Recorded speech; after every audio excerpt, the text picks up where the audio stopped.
कोई भी आदमी खड़ा हो जाए और कोर्ट में साहब याचिका दर्ज कर दे कि इस मस्जिद में लग रहा है कि अंदर में कोई मूर्ति छुपी हुई है या कोई मंदिर रहा होगा, तो अब कोर्ट वाला भी केस एक्सेप्ट कर लेता है। और जहां 10-10 साल से साहब केस पड़े हुए हैं उसकी कोई नोटिस नहीं ली जा रही है, और यहां 10 मिनट के अंदर में सुनवाई भी होती है, और फौरन साहब एक कमेटी का गठन भी होता है, और फौरन सर्वे करने वाला वहां पहुंच भी जाता है, और फिर उसकी रिपोर्ट भी दिया जाता है। किस कदर नियतों की खराबी है कि दूर से साहब वो एक खास मखसूस बिरादरी को टॉर्चर करने के लिए इस तरह के प्लान बना रहा है। हिम्मत इतनी बढ़ी कि अब हिंदुस्तान के राजा की बारगाह में पहुंच गया, हिंदुस्तान के शहंशाह की बारगाह में पहुंच गया।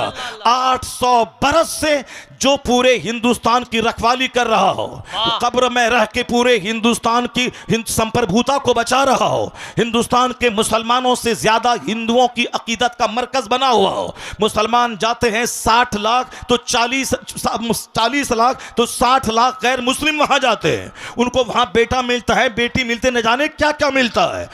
हर जब भी जाएं हर वक्त साहब सिखों, हिंदुओं और दूसरे तमाम मज़ाहिब के मानने वाले को दुनिया ढेर चाहिए, इसलिए वो वहां भीड़ लगाए रहते हैं। मुसलमानों को जन्नत चाहिए इसीलिए मस्जिदों में भीड़ रहती है, और उनको सिर्फ दुनिया गाड़ी चाहिए इसलिए दरगाहों पे वो भीड़ लगा के रहते हैं। 800 साल जो एक मुस्तनद ऑथेंटिक दरगाह है, उस दरगाह के खिलाफ पिटीशन दर्ज होता है, और साहब कोर्ट वाले उसको एक्सेप्ट करके सुनवाई की तारीख तय कर देते हैं। अब तो हम लोग खामोश हैं, खामोश रहेंगे, देखते हैं जो बादशाह के ऊंट को बैठाने वाला अब इनकी शरारत पे कैसे पहरा लगता है। मुझे यकीन हासिल है अब हिंदुस्तान का 40 करोड़ मुसलमान अब गरीब नवाज की करामत देखने के लिए मुंतजिर है कि हिंदुस्तान का राजा अपनी करामत दिखाएगा। अब मुझे लग रहा है कि इनकी शरारत जब बढ़ रही है, इनकी शरारत खूब आगे बढ़ रही है, तो अब जब बंदरों को, गीदड़ों को मौत आती है तो शहर की तरफ रुख करता है। छोटी छोटी बातें तो बोलता था, हम नजरअंदाज करते थे, अब बड़े शहंशाह की बारगाह में पहुंच गया है, वहां छेड़खानी कर रहा है। अब बस करीब है वह वक्त जब गरीब नवाज का जलाल रंग लाएगा, और जब वो जलाल रंग लाएगा इनका सारा गुरूर चकनाचूर होगा, और मुस्तफा के गुलामों को अल्लाह इज्जतों से मालामाल बनाएगा। तकबीर, नारे रिसालत, मसलके आला हजरत, मजहबे इस्लाम, हजरत हबीबुल्लाह फैजी साहेब किबला, हजरत शहनवाज हसन साहेब किबला, अल्लामा डॉक्टर शहरयार रजा साहेब किबला कादरी। वाह वाह वाह, बहुत उम्दा। जुल्म की इंतहा हो गई, जुल्म की इंतहा हो गई। जिस आस्थाने से करोड़ों हिंदू फैज उठाते हैं, जिनकी गरीबी दूर होती है, भीख मांगने के लिए 24 घंटे पड़े रहते हैं, उस मुकद्दस आस्थाने के खिलाफ इन्होंने छेड़छाड़ करने की कोशिश की है। अभी भी वक्त है कि जाके बाबा की बारगाह में चले जाओ, अपना पिटीशन कोर्ट से वापस ले लो, और बाबा की चौखट पे जाके बोलो, बाबा क्षमा कर दीजिए, हमसे गलती हो गई। वरना याद रखना, जो अना सागर को एक कूजे में ला सकते हैं, याद रखना, जो बादशाह के ऊंट को बिठा सकते हैं, तो फिर जब वो जलाल में आ गए तो हुकूमत का सत्यानाश हो जाएगा। फिर वही होगा जो सारी दुनिया देखने का मुंतजिर है। नारे तकबीर, नारे रिसालत, ख्वाजा का हिंदुस्तान, फैजाने गरीब नवाज। एक कौम मुस्लिम, आपको कानून हाथ में नहीं लेना है, आपको सड़क पे आकर के बहुत बड़ा प्रोटेस्ट नहीं करना है। यह मामला शहनशाह हिंदुस्तान का मामला है, अब मामला उनकी कोर्ट में पहुंच चुका है। बस हम लोग वही करें जो सरकार दो जहां के दादा अब्दुल मुत्तलिब, जब अबरहा जो हाथियों का फौज लेके खाने काबा को ढाने आ रहा था, अब्दुल मुत्तलिब ने क्या कहा था कि हर शख्स अपने घर की हिफाजत करता है, ए अल्लाह ये तेरा घर है, तू अपने घर की हिफाजत कर। इतना कह के पहाड़ पर चले गए, और फिर वो देखने लगे, देखें रब्बे करीम अपने घर की हिफाजत कैसे करता है। सारी दुनिया जान रही है कि अलम तरा कैफ फ़अल रब्बुका बिअस्हाबिल फील, क्या उसके साथ सलूक हुआ। अबरहा जलील होके मरा, उसके सारे हाथी मरे, एक छोटा सा कंकड़ पत्थर उसके गुरूर को तोड़ के रख दिया, सारे धाराशायी हो गए। हम तो यही देखते हुए आ रहे हैं 1400 साल के अंदर अल्लाह रब्बुल इज़्ज़त बहुत बेनियाज है। अल्लाह रब्बुल इज़्ज़त बेनियाज है, कोई भी जालिमों का जुल्म उसको थका नहीं सकता।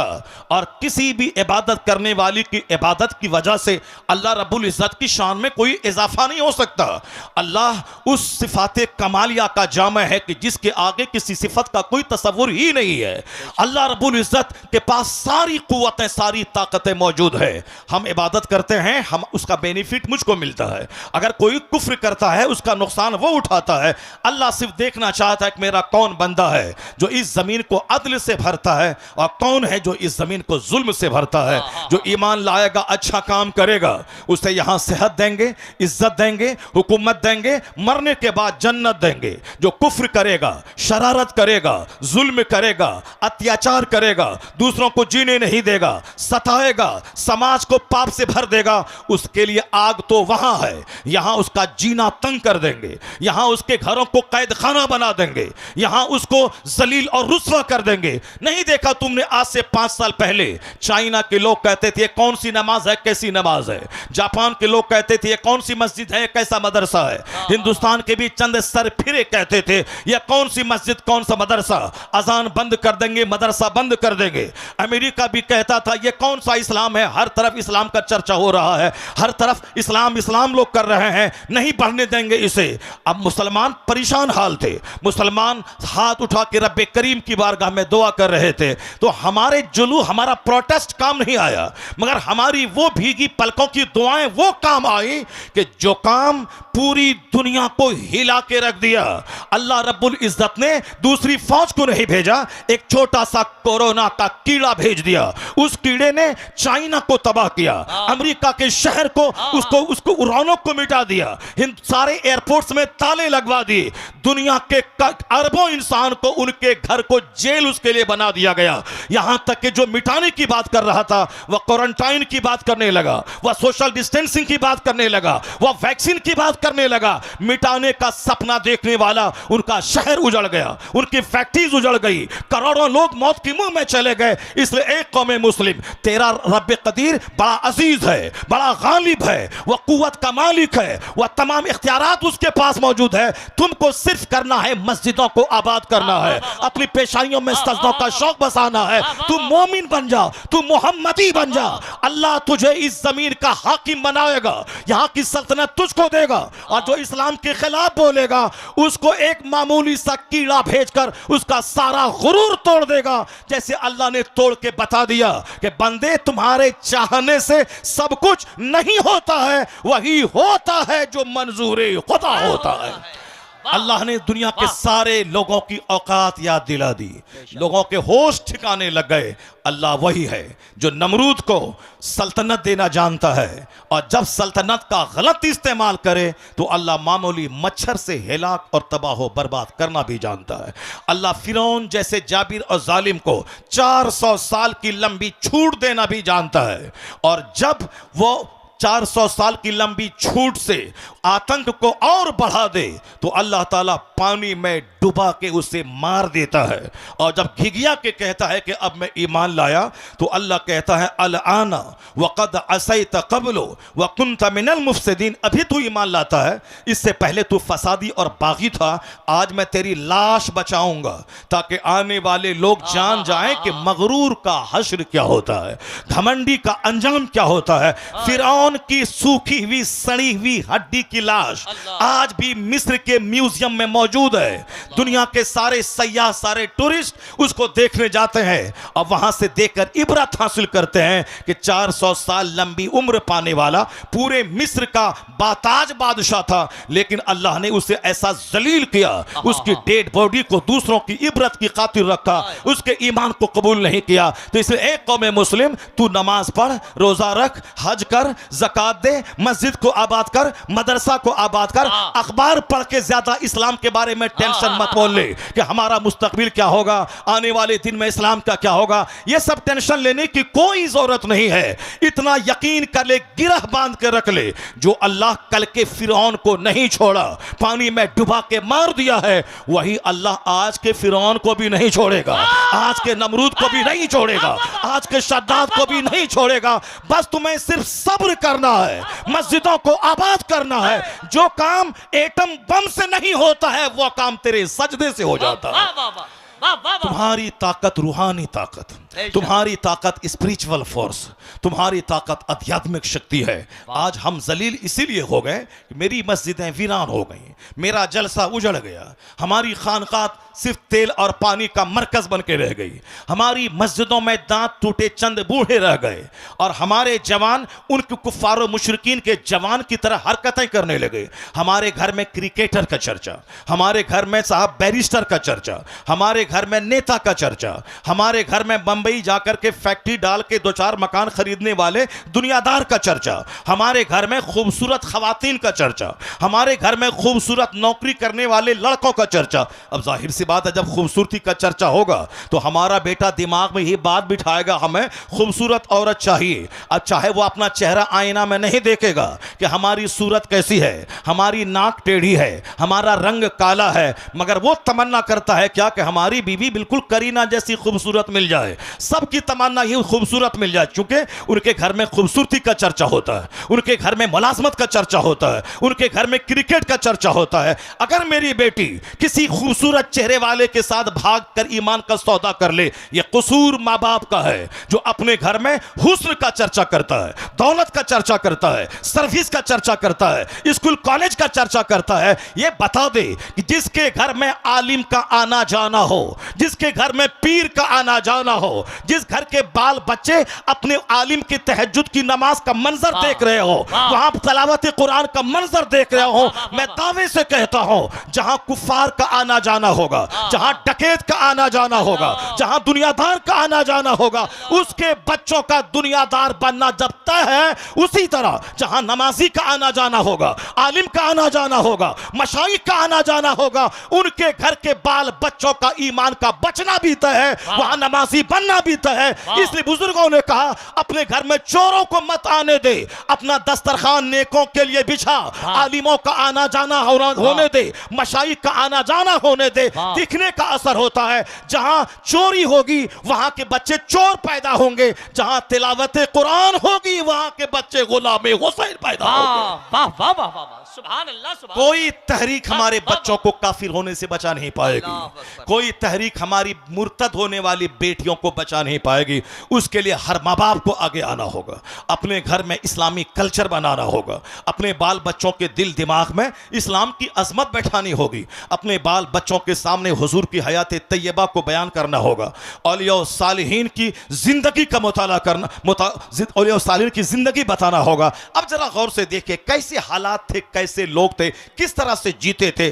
अमीर उस दौर के कैसे थे, गरीब उस अहद के कैसे थे, औरतें उस अहद की कैसी थी, मालदार उस अहद के कैसे थे। इस्लामिक हिस्ट्री का एक चैप्टर मैं खोलता हूं, जरा गौर से उसको सुनिए, उसके बाद फिर मैं आके आपको बताऊंगा कि नेता हमारा कितना झूठ बोलता है। नेता हमें डरा करके हमसे वोट लेता है। वो क्या बोलता है कि अगर तुम हमको वोट नहीं दोगे तो तुम्हारी जिंदगी खतरे में पड़ जाएगी, तुम्हारा मुस्तकबिल खतरे में पड़ जाएगा, इस्लाम खतरे में है। हम आज 50 साल से सुनते हुए आ रहे हैं, इस्लाम इज इन डेंजर, इस्लाम खतरे में है, इस्लाम खतरे में है, इस्लाम खतरे में है। जो मौलाना बोलता है इस्लाम खतरे में है, यकीन जाने कि वो मौलाना सच नहीं, वह झूठ बोल रहा है। जो नेता बोलता है इस्लाम खतरे में है, वह नेता झूठ बोलता है। ये क्यों नहीं बोलता नेता कि हमारी नेतागिरी खतरे में है, हमारी पॉलिटिक्स खतरे में है, हमारा एमपी का पोस्ट खतरे में है, हमारी पार्टी खतरे में है, या बोल मेरी पार्टी खतरे में है। हम जिस तरह से वो अपने लोगों को डराता है हमसे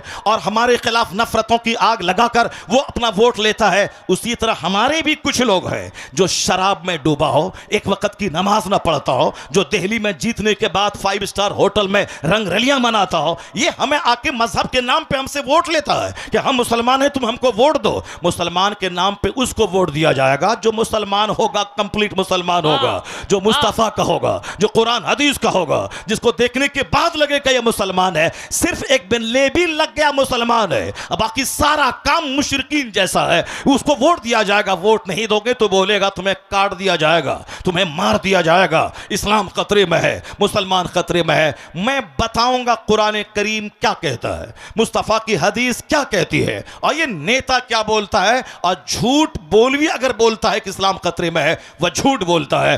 कुरान करीम साफ लफ्जों में कह दिया है, युरीदून लियुत्फिउ नूरल्लाहि बिअफ़वाहिहिम वल्लाहु मुतिम्मु नूरी। अल्लाह कहता है ये मुशरिकीन, ये कुफ्फार अपने मुंह से इस्लाम का चिराग बुझाना चाहते हैं, अल्लाह उस नूर को पूरा करना चाहता है, जो अल्लाह उसे पूरा करना चाहता है, और ये उस नूर को बुझाना चाहते हैं। बंदों का चाहा हुआ होगा या अल्लाह का चाहा हुआ होगा, ये बंदा कमजोरी का पुतला है, बंदे की हिस्ट्री कमजोर है, इंसान की तारीख की कमजोर है। इंसान पैदा हुआ कैसे है? इंसान पैदा हुआ एक नापाक कतरे से, जिसकी इब्तदा इतनी कमजोर हो कि नापाक कतरे से पैदा हुए हों, जिसकी इब्तदा इतनी कमजोर है या बजती हुई मिट्टी से पैदा हुआ है, जिसकी बुनियाद इतनी कमजोर है कि कई बार शर्मगाहों से इसका गुजर हुआ है। बाप की रीढ़ की हड्डी और मां के सीने की हड्डी से जो कतरा निकलता है, उससे यह इंसान पैदा हुआ। यह मैं नहीं कहता, पैदा करने वाला मेरा खालिक कहता है। फलयंजुरिल इंसानु मिम्मा खुलिक मिम्मा इन दाफिक यखरुजु मिन बैनि सुल्बि व तराइब इन्नहु अला रजइही लकादिर। अल्लाह कहता है a man should consider in his creation, आदमी को अपनी पैदाइश पे गौर करना चाहिए कि वह पैदा हुआ कैसे है।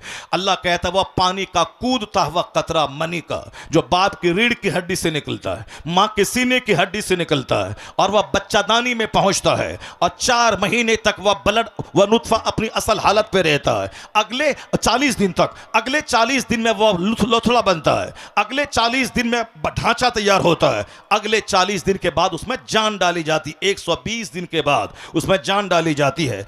अब 40 दिन का एक पीरियड गुजरता है, पहले लोथड़ा, उसके बाद ढांचा, फिर उसके बाद उसमें जान डाली जाती है। जान डाले जाने से पहले अगर ईमानदार नेक परहेजगार मुसलमान डॉक्टर बोले अगर यह हामिला रही, हमल से रही तो इसकी जान को खतरा है, तो नेक मुत्तकी परहेजगार डॉक्टर की बात मानकर इस काते हमल एबॉर्शन हो सकता है। लेकिन अगर जान डाल दी गई फिर किसी की बात नहीं मानी जाएगी। 4 महीने के बाद कोई एबॉर्शन अगर करता है वह उस बच्चे का कातिल और मर्डरर ठहरता है। तो एक नापाक कतरे से यह इंसान पैदा हुआ है। अब पैदा होता किस रास्ते से है वह सबको मालूम है, और वह नुत्फा जाता किस रास्ते से है वह सबको मालूम है। यह पूरी कहानी कुरान में 2-4-10 जगहों पे बयान किया गया है। यह बयान क्यों किया गया है? सूफिया कराम कहते हैं लोगों का मजाज है, जब जवानी मिली मगरूर हो गया, दौलत मिली घमंडी हो गया, छोटा सा घर कच्चे का पुख्ता बना दिया, अब वो साहब समाज में अपने आप को सबसे बड़ा समझने लगा। हुस्न पे मगरूर होता है बंदा, मकान पे मगरूर होता है बंदा, थोड़ी शोहरत मिल गई उसमें मगरूर होता है बंदा, ताकत जवानी मिली उसमें मगरूर होता है। यह गुरूर तो उसे तबाह कर देगा। यह गुरूर तो समाज में नफरतों की आग लगा दिया है। आज समाज में हर आदमी तन्हा महसूस करता है, क्योंकि हर आदमी अपने आप को दूसरों से बड़ा समझता है। गुरूर की वजह से कोई किसी के घर नहीं जाता है। तो हर आदमी ईद के दिन अपने घर में बिल्कुल भैंस बन के बैठा रहता है, पहल करके नहीं जाता, मुंतजिर रहता है कि वह मेरे घर में आए। अब वह भी मुंतजिर रहता है कि यह मेरे घर में जाए, ना वो आता है ना यह जाता है, दोनों अपनी सेवई खुद खाते हैं और मोहब्बतों से महरूम रहते हैं। मोहब्बत वहां नहीं होती जहां इंतजार किया जाता है, मोहब्बत वहां होती है जहां खुद से पहल की जाती है। बंदा खुद से पहल करे, मुंतजिर ना रहे कि वह सलाम करेगा, बल्कि खुद से सलाम में पहल करे, इंतजार ना करे कि वह मेरे घर में आएगा, पहल करके यह खुद उसके घर में चला जाए। वो सारी कैफियतें जब थी तो गुर्बत में भी राहत का मजा मिलता था, और आज सब मकान बना रहे हैं और सबका दिल उजड़ रहा है, सबका चेहरा उजड़ रहा है, समाज नफरतों की आग में जलता चला जा रहा है। आका ने कहा था ला तदखुलूनल जन्नत हत्ता तुमिनु, जन्नत नहीं जाओगे जब तक कि मोमिन न बन जाओ। वला तुमिनु हत्ता तहाब्बू, मोमिन नहीं बनोगे जब तक कि आपस में एक दूसरे से मोहब्बत न करो। मोहब्बत करना मोमिन बने रहने के लिए जरूरी है। अपने पड़ोसी से मोहब्बत जरूरी है ईमान बचाने के लिए। अपने रिश्तेदारों से सिले रहमी जरूरी है ईमान बचाने के लिए। अपने गांव के गरीबों से मोहब्बत जरूरी है ईमान बचाने के लिए। और मालदारों को गरीबों से, गरीबों को मालदारों से मोहब्बत जरूरी है ईमान बचाने के लिए। नफ्स के बहकाव में न आए, शैतान के बहकाव में न आए, और घमंडी न बने, घमंड चकनाचूर कर देगा।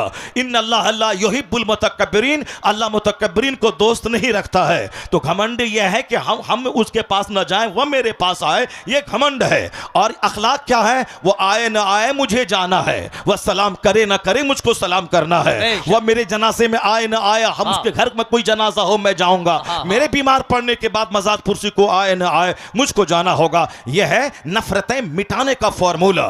जब बंदा 10 बार सलाम करेगा सामने वाले को, तो सामने वाला जरूर 11वीं बार सलाम में पहल करना चाहेगा, क्योंकि अखलाक आदमी के दिल को मुस्तकर कर लेता है। और यही अखलाक की मोहम्मदी है। और यहां नफरतों में जीते हैं कि साहब शौहर बीवी को सलाम करेगा, बीवी कहती है हम कम हैं क्या हम शौहर को सलाम करें, हम क्यों करें, हम उससे कम हैं क्या, हम सलाम करेंगे तो वो समझेगा ये हमसे डर गई है, ये डरती है हमसे सलाम, डरती है इसे बार बार सलाम करती है, ये बोलती है शौहर समझेगा ये डर रही है। और शौहर सोचता हम सलाम करेंगे तो वो बोलेगा कि शौहर डर रहा है, ये साहब हम उससे डर रहे हैं, ये हमको सलाम कर रहा है। ये दोनों भी एक दूसरे से दूरियां बना रहे हैं, एक दूसरे पर एतमाद खत्म हो रहा है। मोहब्बत का तरीका ये नहीं है। जब नफ्स की मानेंगे तो नफरत फैलेगी, अदावत फैलेगी, लेकिन जब निगाहों के सामने मुस्तफा को ले आएंगे तो नफरतों का खात्मा होगा, मोहब्बत बढ़ जाएगी।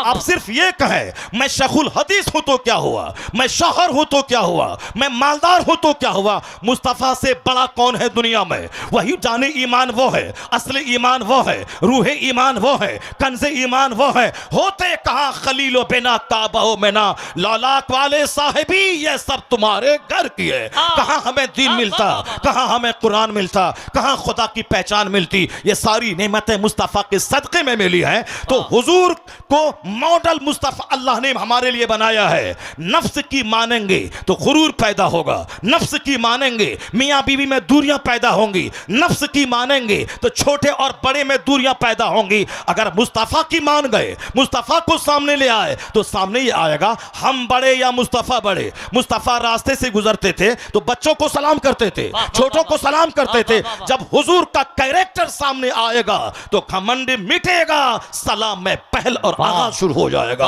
अगर हम ये सोचे कि हम अपनी बीवी को सलाम क्यों करें, महर की रकम मैं देता हूं, मैं अपने घर में उसको रखता हूं, मैं नान नफका का इंतजाम मैं करता हूं, अगर ये बातें सोचेगा तो फिर वहां घमंड काम करेगा। लेकिन जैसे ही सोच ले मैं बड़ा या मेरे मुस्तफा बड़े, मुस्तफा जब घर में आते थे तो सलाम में अपनी बीवियों को पहल फरमाते थे, अपनी बीवियों को सलाम करते थे। सरकार छोटे बच्चों को सलाम करते थे। सहाबे कराम तो जान हथेली पे लेकर मुस्तफा पे कुर्बान होना चाहते थे, लेकिन हुजूर उनको सलाम करने का मौका नहीं देते थे, सलाम में पहल फरमाते थे। यही हुजूर की अदाएं थी जो अरब के उन अल्लाहों को मुस्तखर कर लिया, अरब के उन बदुओं को सिविलाइजेशन और कल्चर के ऊंचे मेयार पे फाइज कर दिया। जो जंगली थे, जो वहशी थे, हुजूर के अखलाक ने उसे torch bearer of civilisation and culture बना दिया कि खुद न थे जो राह पे औरों के हादी बन गए। क्या नजर थी जिसने मुर्दों को मसीहा कर दिया।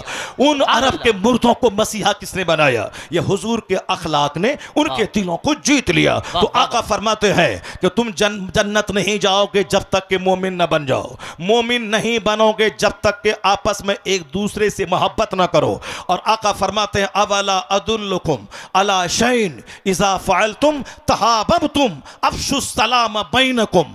आका कहते हैं एक नुस्खा बताता हूं जिससे आपस की कुदूरतें मिटेंगी, अदावतें मिटेंगी, मोहब्बत बढ़ेगी। आका कहते हैं एक काम करना, उसको अपने बिल्कुल फैला देना, उस नुस्खे को सीने दिल से लगा लेना। उस नुस्खे को अगर तुमने लगा लिया तो मोहब्बत बढ़ेगी, नफरत घटेगी। आका फरमाते हैं अफशुस सलाम बैनकुम, आपस में सलाम को फैला दो, आपस में सलाम को फैला दो। बड़ा छोटे को, छोटा बड़ा को, शौहर बीवी को, बीवी शौहर को, पड़ोसी पड़ोसी को, इमाम मुक्तदी को, मुक्तदी इमाम को, छोटा बड़े को, बड़ा छोटे को, जो भी साहिब ईमान मिले खूब सलाम कर, आपस में मोहब्बत पैदा हो जाएगी, आपस में दूरियां घटेंगी, मोहब्बतों का माहौल पैदा होगा। तो मोहब्बतों को पैदा करने के लिए घमंड का पुतला नहीं बनना है, बल्कि आजिज़ी और खाकसारी की तस्वीर बन जानी है। जब कोई निशानदेही करे कि आप ये गलत कर रहे हैं, घमंड का पुतला नहीं बनना है, बल्कि फौरी तौर पर एक्सेप्ट कर लेना है कि हाँ हमसे ये खता हुई है, अब अपनी खता की दुरुस्तगी कर लेनी, इस्लाह कर लेनी है। मगरूर हमेशा जलील होता है और आजिज़ो खाकसार हमेशा सुरखरू होता है। अल्लाह के रसूल कहते हैं जो अपने मन में बड़ा बनता है, अल्लाह उसे लोगों की निगाहों में खिंजीर और कुत्ते से बदतर बना देता है। अल्लाह के रसूल कहते हैं मन तवाज़ा लिल्लाह रफ़अहुल्लाह, जो अल्लाह के लिए नरमी इख्तियार करता है, तवाज़ो इख्तियार करता है, झुक जाता है, अल्लाह उसे बुलंद कर देता है। अब वो अपनी निगाह में तो छोटा होता है, लेकिन लोगों की निगाहों में अल्लाह उसे मुअज़्ज़म और मोहतरम बना देता है। और जो अपने मन में बड़ा बनता है कि मेरा घर, मेरी बिल्डिंग, मेरी गाड़ी, मेरी बीवी, मेरी बेटी, मेरा दामाद, मेरा नौकर, मेरा चाकर, मेरी नौकरी, मेरी फैक्ट्री, मेरी मुलाजमत, मेरा मॉल, मेरा मार्केटिंग कॉम्प्लेक्स, मेरा मेरा मेरा मैं जो करता रहता है, तो वो अपने मन में तो बड़ा बनता है कि मेरे से अच्छा गांव में कौन खाता होगा, मेरे से अच्छा गांव में किसके घर में टाइल्स लगा होगा, मेरे से अच्छा ग्रेनाइट कौन लगाया होगा, मेरे से अच्छी गाड़ी कौन चलता होगा। मैं तो हुजूर क्या कहते हैं कि जो अपने मन में बड़ा बनता है, अल्लाह उसे फी आयुनि नास, in the eyes of people, लोगों की निगाहों में उसे खिंजीर और कुत्ते से बदतर बना देता है। लोगों की निगाहों में अल्लाह उसे खिंजीर और कुत्ते से बदतर बना देता है। इसलिए एक कौम मुस्लिम कुफ्फारो मुशरिकीन की सोसाइटी से अपने समाज को, वहां से स्पिरिट मत ले, वहां से डार्कनेस मत ले, वहां से अंधेरा मत ले, बल्कि अपने समाज को उज्जवल कर, अपने समाज को रोशन कर, अपना सारा गुरूर मिटा दे, अपना सारा घमंड मिटा दे, अपने दिल में पैदा हो नफ्स की सारी शरारत मिटा दे, मुस्तफा को मान ले, मुस्तफा की बात मान ले। तेरे घर में मोहब्बत का माहौल, समाज में मोहब्बत का माहौल, सोसाइटी में मोहब्बत का माहौल, पूछ के घर में रहेगा, मोहब्बत की जन्नत में रहेगा। नारे तकबीर, नारे रिसालत, मज़हबे इस्लाम। वरना मकान तो सब बना रहा है, गाड़ियां तो सब खरीद रहा है, इस कदर सस्ता है मकान कि जो तेरे घर में गाय चराता था वह तुझसे अच्छा घर बना रहा है। जो तेरे बाप दादा के घर में, जिसको अपनी जबान में कहते हैं बाप की गोड़ी में,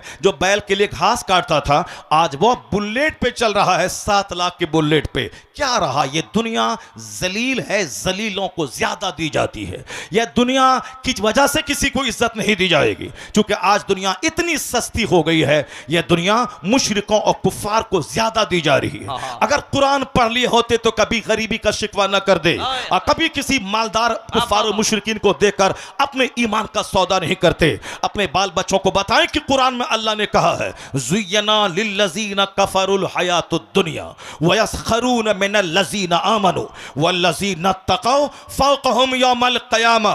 अल्लाह कहता है दुनिया की जिंदगी कुफ्फार मुशरिकीन के लिए सजा दी गई है। The life of this world has been decorated for disbeliever. इस दुनिया की जिंदगी जो अल्लाह को नहीं मानता है, जो मुशरिक है, उसके लिए अल्लाह ने दुनिया की जिंदगी सजा दी है। दौलतों से, सेहत से, तंदुरुस्ती से, खूबसूरती से, हुस्नो जमाल से खूब सजा दिया है। वयस्खरून मिनल लज़ीना आमनू, और ये कुफ्फार मुशरिकीन मुसलमानों को देखकर हंसते हैं।